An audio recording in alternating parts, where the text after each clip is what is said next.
Welcome, everyone. Thank you for joining us for today's CITI program webinar.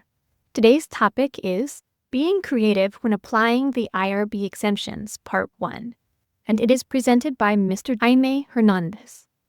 Jaime Hernandez is the founder and the Chief Consulting Officer of Practical Ethics Research Solutions. In his more than 20 years in the field of research ethics and compliance, Jaime has served as IRB Administrator, IRB Reviewer, investigator submitting to the IRB, educator, and federal regulator.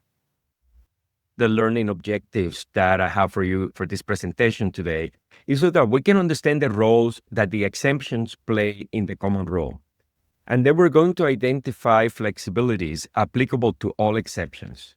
Once we identify those flexibilities that are applicable to all the exemptions, then we're going to look specifically at the requirements for exemptions 1, 2, and 3.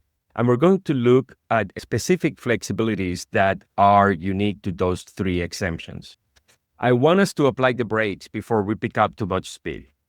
When applying the flexibilities, keep it within the spectrum of reasonability, right? Don't argue that magenta is green.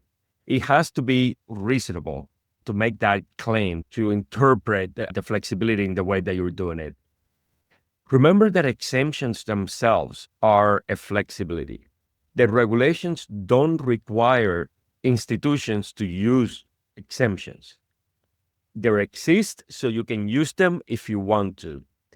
If you're in doubt and you're not sure whether something should be exempt, send it to the IRB for review. Maybe next time it will be exempt. This is the text of Exemption 1. I'm not going to read everything. This is here for completion.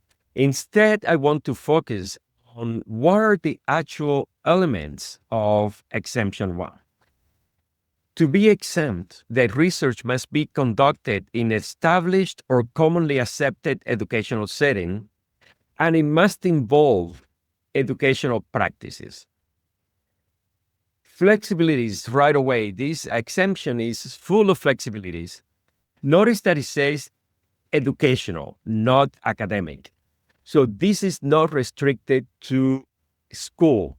Anything that is educational without necessarily being within a school can potentially meet the criteria for the exemption. In addition, I invite everyone to review our content offerings regularly, as we are continually adding new courses and webinars that may be of interest to you all.